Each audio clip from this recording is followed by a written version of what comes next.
Ce matin, nous mettons le cap sur Mexico. Nous sommes en décalage horaire avec Patrice Gouy, notre correspondant. Bonjour Patrice Gouy. Bonjour. Alors, sujet très intéressant ce matin. Vous nous avez appris, Patrice Gouy, qu'au Mexique, un ingénieur chimiste met au point de la pluie solide. Oui, j'ai bien dit de la pluie solide, un procédé très simple qui pourrait révolutionner l'agriculture. Et vous l'avez rencontré, cet homme? Oui, Sergio Rico est une sorte de professeur nimbus de l'eau.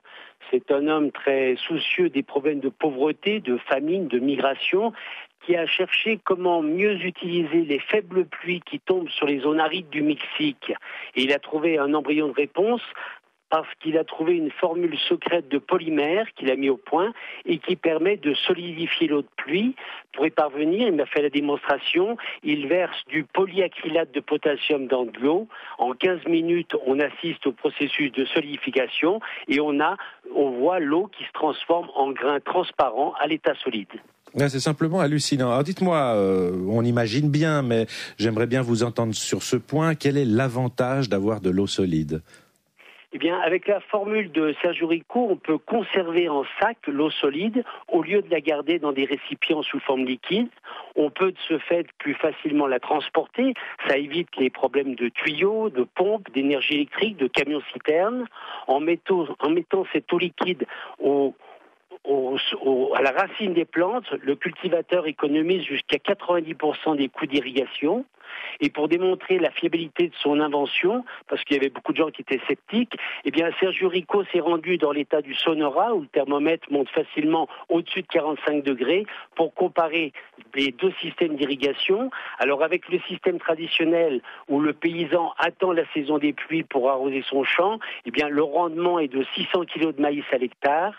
Dans le champ d'à côté, la même culture avec la pluie solide permet une récolte de 10 tonnes par hectare. Il n'y a pas de déperdition parce que l'eau solide ne s'infiltre pas dans la terre, elle ne s'évapore pas et la plante peut puiser sans stress l'humidité dont elle a besoin.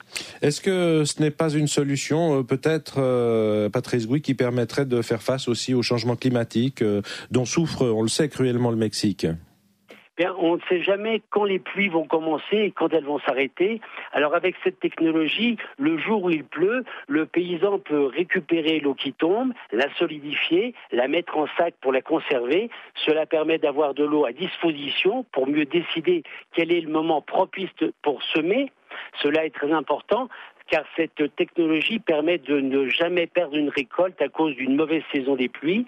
C'est donc une bonne réponse aux sécheresses et à l'incertitude du changement climatique. Sergio Rico a été nominé l'an dernier pour le prix mondial de l'eau par un institut international, le Stockholm International Water Institute.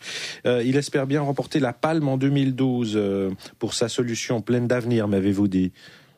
Oui, quand on résout le problème de l'eau dans une communauté qui vit en extrême pauvreté, eh bien cela implique des bénéfices, c'est des choses qui bénéficient à tout le village et un grand nombre de gouvernements parlent de réduire la pauvreté dans le monde. Alors cette technologie est un outil qui semble extraordinaire.